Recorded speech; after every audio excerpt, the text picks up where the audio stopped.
Hello student, आज की class में हम बायो का चैप्टर शुरू करेंगे। क्लास 9th बायोलॉजी, जीवन की मौलिक इकाई। ठीक है, तो इसमें हम देख लेते हैं कि हमें क्या पढ़ना है जीवन की मौलिक इकाई के अंदर। तो जीवन की मौलिक इकाई सेल होती है, तो हम इसमें सेल के बारे में ही अच्छे से पढ़ेंगे। पूरा सेल क्या है, किसने खोजा था, सेल की संरचना क्या है, ये सारी चीज़ें हम इसके अंदर पढ़ेंगे। तो एक बार देख लेते हैं कि हम इसके अंदर क्या पढ़ेंगे। इसमें हम पढ़ेंगे कि कोशिका यानी कि सेल किससे बनी होती है, कोशिका का संरचनात्मक संगठन क्या है, मतलब जो कोशिका है, सेल है, वो किस चीज़ से बनी है, किससे मिलके बनी है, उसके अंदर और क्या क्या पाया जाता है। तो ये संरचनात्मक संगठन के अंदर आएगा। इसमें हम पढ़ेंगे प्लाज्मा झिल्ली, केंद्रक तथा कोशिका द्रव्य। ठीक है, उसके बाद से हम पढ़ेंगे अलग अलग केंद्रक को हम अलग से भी पढ़ेंगे कि केंद्रक क्या है।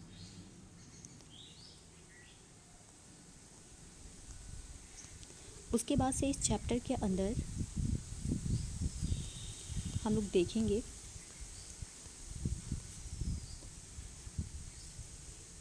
कि कोशिका भित्ति क्या होती है। जब हम कोशिका झिल्ली या फिर कोशिका झिल्ली, कोशिका द्रव्य और केंद्रक के बारे में पढ़ेंगे, तो हम कोशिका झिल्ली के बारे में बहुत ही डिटेल से पढ़ेंगे कि कोशिका झिल्ली क्या होती है, सेल में उसका क्या इम्पोर्टेंस है।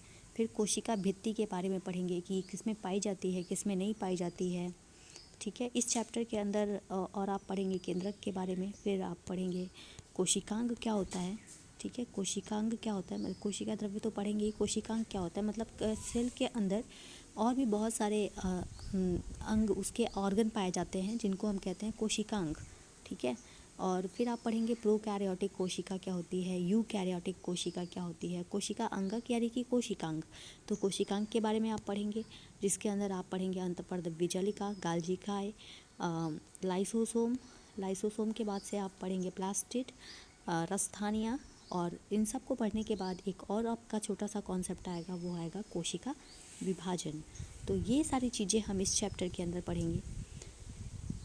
तो आप जब इस पूरे चैप्टर को पढ़ेंगे तो आपको सेल का कॉन्सेप्ट एकदम क्लियर हो जाएगा कि कोशिका का कॉन्सेप्ट एकदम क्लियर हो जाएगा कि कोशिका क्या है, उसका क्या रोल है।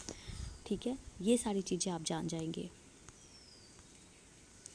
तो चलिए देखते हैं कि कोशिका क्या है। तो सबसे पहले कोशिका क्या है, इसको जानने से पहले हम आपके बुक में एक बॉक्स दिया है जो कि बहुत ही इम्पॉर्टेंट है, उसको जान लेते हैं कि वो क्या दिया है।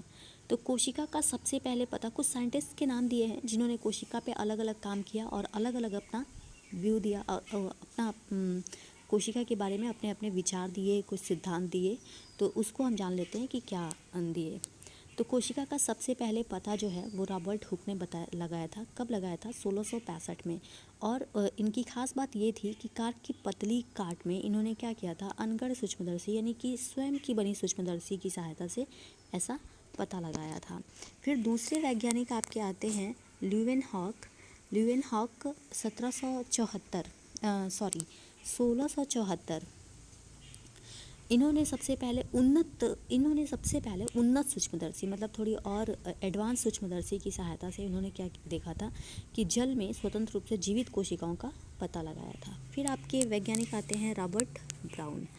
रॉबर्ट ब्राउन ने 1831 में कोशिका के अंदर केंद्रक का पता लगाया था। किसने लगाया था? Robert brown. याद रखिएगा, बहुत इंपॉर्टेंट है। रॉबर्ट ब्राउन कोशिका के अंदर केंद्रक का पता लगाया था। फिर अलग आपके साइंटिस्ट आते हैं J.E. पुरोकंज। इन्होंने क्या किया था, 1839 में कोशिका में स्थित तरल जैविक पदार्थ जो है, कोशिका के अंदर जो तरल जैविक पदार्थ पाया जाता है उसको नाम दिया था जीव द्रव्य। ठीक है, बहुत ही इंपॉर्टेंट हैं J.E. पुरोकंज, जिन्होंने कोशिका के अंदर जो तरल पदार्थ है उसको जीव द्रव्य नाम दिया था। ठीक है, तो ये सारे साइंटिस्ट आप जान गए। उसके बाद से एक और बहुत इंपॉर्टेंट साइंटिस्ट हैं M. स्लीडन तथा T. स्वान। ये दोनों जीव विज्ञानी यानी बायोलॉजिस्ट थे और इन्होंने कोशिका सिद्धांत के विषय में बताया। क्या बताया था इन्होंने? कोशिका सिद्धांत के विषय में इन्होंने ये बताया था कि सभी पौधे तथा जंतु, देखिए, सभी पौधे तथा जंतु कोशिकाओं से बने हैं। ठीक है, और कोशिका जीवन की मूलभूत इकाई है। तो किसने कहा था ये कि सभी पौधे तथा जंतु? M. स्लीडन तथा T. स्वान, बायोलॉजिस्ट थे, जीव वैज्ञानिक थे, जिन्होंने बताया कि सभी पौधे तथा जंतु कोशिकाओं से मिलकर बने हैं और कोशिका जो है वो जीवन की मौलिक इकाई है। फिर आपके एक और साइंटिस्ट आते हैं, विर्चो, 1855। इन्होंने कोशिका सिद्धांत को आगे बढ़ाया और बताया कि सभी कोशिकाएं अपनी पूर्ववर्ती कोशिकाओं से मिलकर कोशिकाओं से ही बनती हैं। जितनी भी कोशिकाएं हैं वो पहले से जो कोशिका हैं उन्हीं से बनी हैं, ठीक है।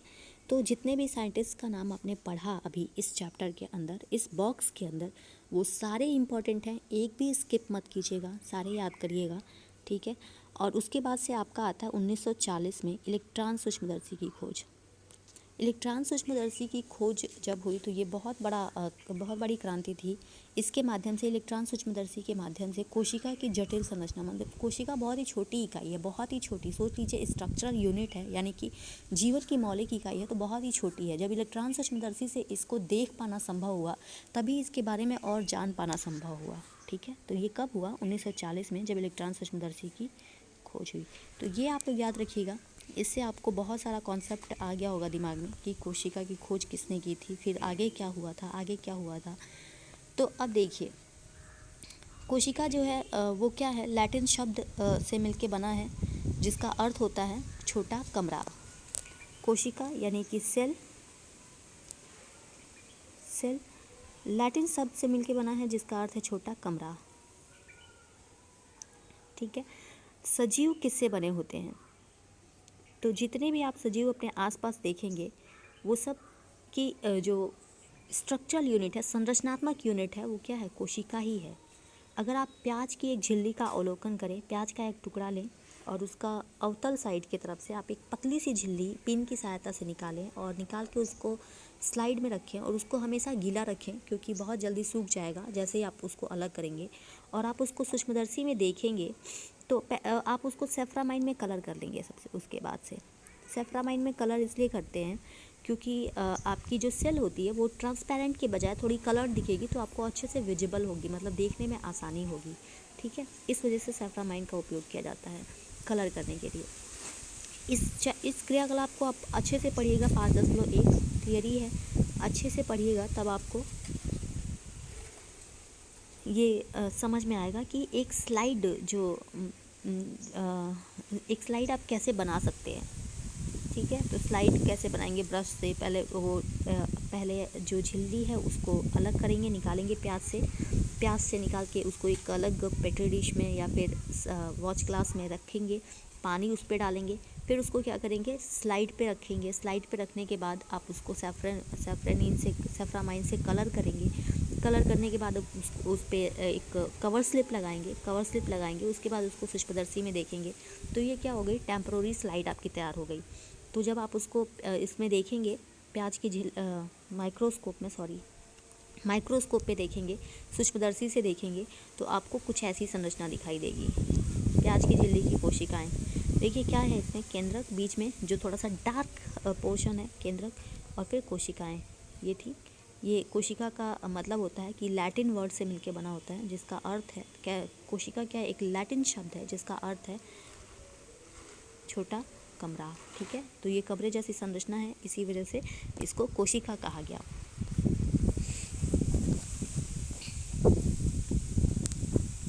देखिए, एनसीईआरटी बहुत इम्पॉर्टेंट होता है। एनसीईआरटी की बुक बहुत ही काम की बुक है, बशर्ते कि आप उसको अच्छे से पढ़ लें, उसको अच्छे से पढ़ना जान जाएं, ठीक है। क्योंकि उसमें बहुत सारी इन्फॉर्मेशन दी रहती है, और ऐसा तभी आप जान कर पाएंगे जब आप उसको बार बार पढ़ेंगे, तब उसमें से आप सारी इन्फॉर्मेशन निकाल पाएंगे, ठीक है। तो ये देखिए, इसमें एक क्वेश्चन है, अभी आपने जितना देखा उसके बाद से एक क्वेश्चन है, क्या हम विभिन्न आकार वाला प्याज की झिल्लियाँ से स्थायी स्लाइड बनाएंगे? हम क्या देखते हैं? क्या हम एक समान संरचना को देखते हैं अथवा भिन्न भिन्न?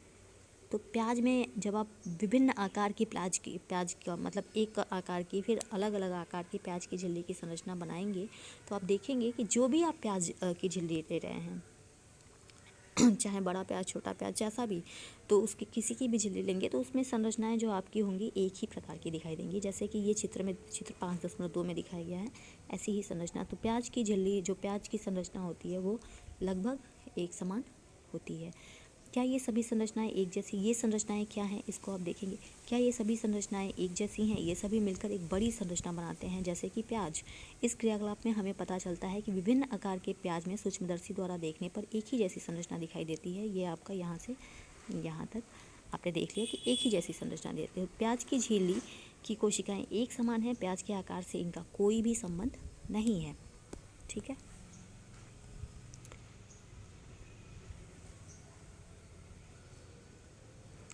अब देखिए, अब एक और कॉन्सेप्ट, यहाँ आपने सेल जान लिया कि सेल क्या होता है, ठीक है। और प्लांट सेल के बारे में जाना, प्याज क्या है, प्लांट के अंदर आता है। प्लांट सेल के बारे में देखा कि प्लांट, अगर हम ऐसे देखें, अभी तक आपने जितना पढ़ा उस हिसाब से प्लांट सेल क्या है, प्याज की झिल्ली की सारी कोशिकाएं जो है एक समान है, ठीक है। अब देखिए, आसपास आप बहुत सारे जंतुओं को, जीव जंतुओं को देखते होंगे। ये सभी जीव जंतु जो हैं,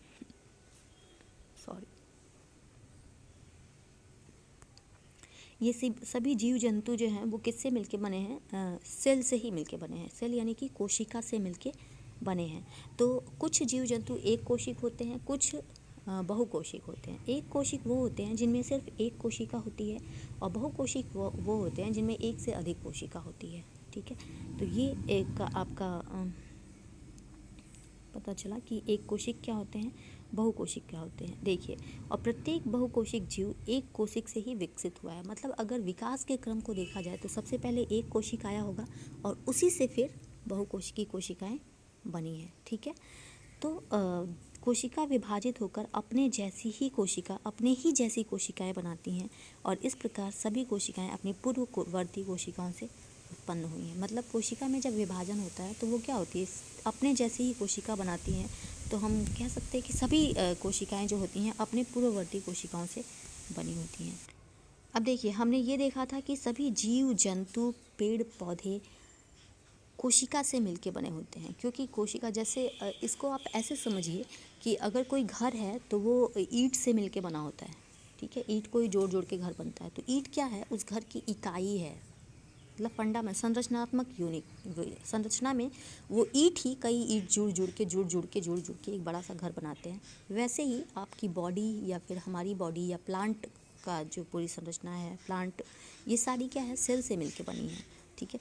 तो ये सेल प्लांट कोशिका में हमने देखा, जैसे प्याज की झिल्ली में हमने देखा कि जो सेल होती है वो कैसी होती है, एक समान, लगभग एक समान। प्याज की झिल्ली की बात हो रही है, प्याज की झिल्ली में लगभग एक समान। अब देखिए, कुछ जीवों की कोशिकाएं, मतलब सारी कोशिका क्या एक जैसी होती है या फिर अलग अलग होती है। तो जीवों में देखिए, मानव शरीर की विभिन्न कोशिकाओं को देखिए, यहाँ पे मानव शरीर की विभिन्न कोशिकाएं। तो विभिन्न कोशिकाओं में आप देख रहे हैं, चिकनी पेशी कोशिका, अंडाणु, शुक्राणु, वसा कोशिका, अस्थि कोशिका, रुधिर कोशिका, और ये आपका तंत्रिका कोशिका। देखिए, अंडाणु शुक्राणु के बारे में आपने पहले आप लोग क्लास एर्थ में पढ़ चुके हैं कि अंडाणु शुक्राणु क्या होते हैं, ठीक है, किस प्रकार की कोशिका है ये। अब आप इसमें और अलग कुछ नई कोशिका देख रहे हैं, चिकनी पेशी कोशिका, रुधिर कोशिकाएं, तंत्रिका कोशिकाएं, अस्थि कोशिकाएं, वसा कोशिकाएं, ये मानव की सारी कोशिकाएं हैं। क्या इसकी संरचना में आपको कोई अंतर दिख रहा है? हाँ, सारी कोशिकाएं अलग अलग हैं। अगर पेशी कोशिका है तो ये थोड़ी अलग है, रुधिर कोशिका अलग है, थोड़ी गोल गोल, तंत्रिका कोशिका बहुत बड़ी दिख रही है आपको, थोड़ी अलग है, वसा कोशिका अलग है, शुक्राणु अलग है, अंडाणु अलग है, अस्थि कोशिका अलग है। तो ये सारी कोशिकाएं क्या है, एक समान नहीं है। तो कोशिकाओं की आकृति तथा आकार जो होती है वो उनके विशिष्ट कार्यों के अनुरूप होती है। मतलब हर कोशिका का एक स्पेसिफिक काम होगा और उसके अनुरूप ही उसकी आकृति होगी। जैसे मसल्स का कुछ काम है, ठीक है, ब्लड का कुछ काम है तो उसकी आकृति अलग, अंडाणु का कुछ और काम है, शुक्राणु का कुछ और काम है, वसा कोशिकाओं का कुछ। इसी प्रकार से हर कोशिका का अपना काम है और उसी हिसाब से उसकी आकृति संरचना होती है।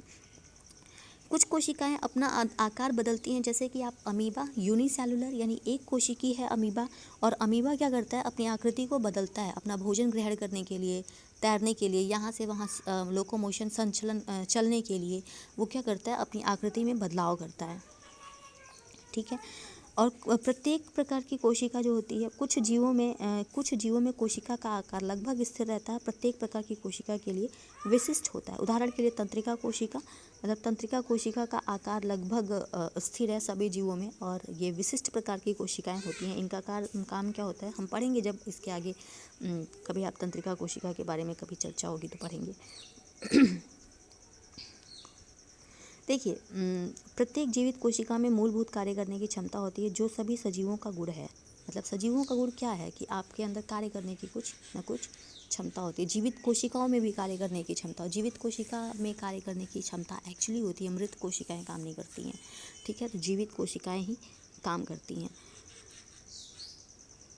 बहुकोशिक विभाजन में श्रम विभाजन पाया जाता है।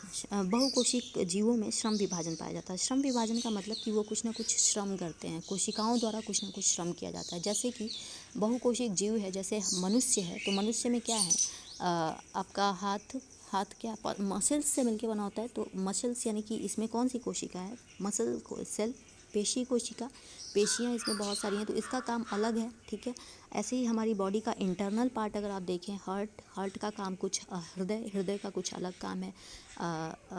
पाचन में अगर आप देखें, अमाशय का कुछ अलग काम है। इसी तरह से और भी आर्गन हैं हमारी बॉडी में जिसका अलग अलग फंक्शन है, और वो अलग अलग सेल से मिलके बनी हुई है। तो हर कोशिका क्या होती है, अपने कार्य के हिसाब से विशिष्ट होती है। और कोशिका में क्या पाया जाता है, श्रम विभाजन पाया जाता है। जैसे रुधिर क्या करता है, ब्लड को पंप करता है, और अमाशय क्या करता है, भोजन का पाचन करता है। ठीक है, प्रत्येक ऐसी कोशिका में कुछ विशिष्ट घटक होते हैं जिन्हें हम कोशिकांग कहते हैं। प्रत्येक ऐसी कोशिका में कुछ विशिष्ट घटक होते हैं जिन्हें हम कोशिकांग कहते हैं। देखिए, वास्तव में ऐसी प्रत्येक कोशिका में कुछ विशिष्ट, जैसे अगर आप एक स्पेसिफिक सेल को ले लें, ये आपने देखा कि सभी सेल जो होते हैं उसका अलग अलग फंक्शन है, जिससे ऑर्गन जो बनते हैं वो अलग अलग फंक्शन है। तो अगर आप एक सेल को लेते हैं तो उस सेल का कोशिकांग का एक विशिष्ट कार्य होता है। उसके अंदर कुछ कोशिकांग होते हैं, मतलब उसके अंदर भी कुछ अंग पाए जाते हैं, सेल के अंदर भी अंग पाए जाते हैं जिनका अलग अलग काम होता है। जैसे कि माइटोकॉन्ड्रिया, केंद्रक, ये क्या है, कोशिकांग है, और इनका अलग अलग काम है। कोशिका को ये अलग अलग तरह से अपना कोशिका के अंदर अलग अलग तरह से श्रम करते हैं। ठीक है, जैसे कि कुछ कोशिकाओं में नए पदार्थों का निर्माण होता है, जैसे माइटोकॉन्ड्रिया ही है तो उसमें क्या होता है, ऊर्जा का निर्माण होता है, पावर हाउस कहते हैं उसको। और कुछ कोशिका जैसे अपशिष्ट पदार्थों के निष्कासन के लिए काम करती हैं। कुछ जैसे कोशिका में भी वेस्टेज होता है तो वो बाहर निकालने का काम करती हैं। तो ये सारी चीज़ें, ठीक है, तो ये सारी चीज़ें पढ़ने के बाद कोशिकांगों के कारण ही एक कोशिका जीवित रहती है और अपने सभी कार्य का करती है, इसी के माध्यम से करती है। और ये कोशिकांग मिलकर एक मूलभूत इकाई बनाते हैं जिसे हम कोशिका कहते हैं। ठीक है, तो देखिए कोशिकांग जो होते हैं, जैसे ये एक कोशिका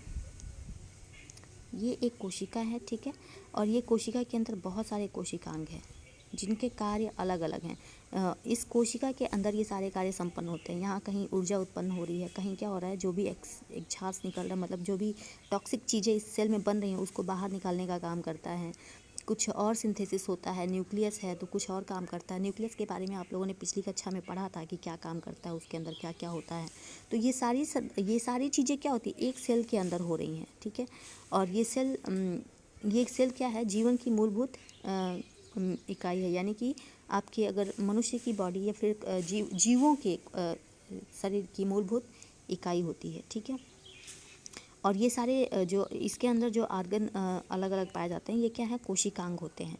ठीक है, तो ये आप लोग जान गए कोशिका के बारे में, थोड़ा सा आप लोग जान गए कि कोशिका क्या है, कोशिकांग क्या है। कोशिका में श्रम विभाजन पाया जाता है। हर कोशिका जो अंगक होते हैं उन्हीं के कारण जो होती है वो कोशिका जीवित रहती है और कार्य करती है। और अगर वो अंगक ना रहें तो वो कोशिका जीवित नहीं रहती है।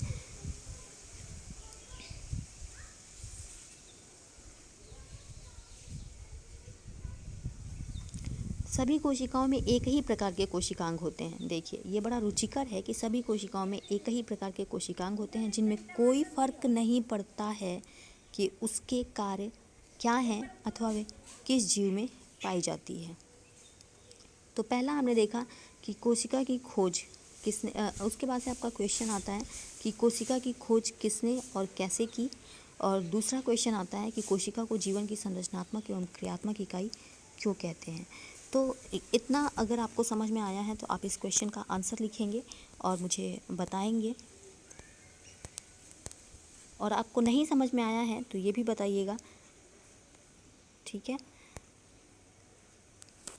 और अगर आपको ये लेक्चर पसंद आया है तो इसे लाइक कीजिए